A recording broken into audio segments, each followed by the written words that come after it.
Bonjour à toutes et à tous. On se retrouve à nouveau pour une petite vidéo comme avant. Et aujourd'hui, je vous emmène à découvrir l'un des temples du roi G7. Il se trouve dans le cadre d'un grand circuit. Devinez c'est quel temple il s'agit. Sans plus attendre, je vous en parle. C'est parti.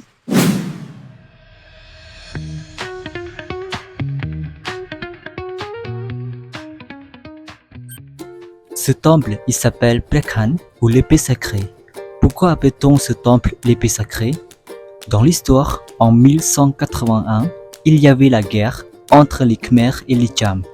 Donc, comme l'on a gagné la bataille, grâce à l'épée sacrée, c'est pour ça qu'on l'a fait construire ce temple ici en nommant l'épée sacrée ou en khmer Plekhan, à la mémoire de la victoire sur les Cham. C'est un temple construit en 1191, c'est-à-dire 12e siècle, sous le règne du roi Jayavarman VII, notamment pour dédier au père du roi lui-même. Au sujet de la superficie, c'est un temple de 56 hectares. Il est plus petit que celle de Taprom et de 60 hectares. Il y a les murs d'enceinte sur lesquels se dressent les motifs de Garuda sur un ajar, et probablement avec 35 mètres de large.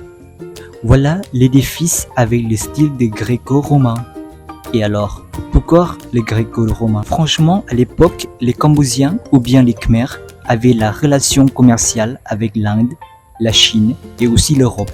Selon les chercheurs, ils trouvaient quelques traces sur un des ports maritimes internationaux du Cambodge pendant le royaume de Funan. D'après les fouilles dans cette région, on a trouvé les pièces de monnaie romaines à partir du IIIe siècle. Ça veut dire que l'on avait la relation avec l'Europe depuis longtemps. C'est pourquoi il y avait l'influence architecturale.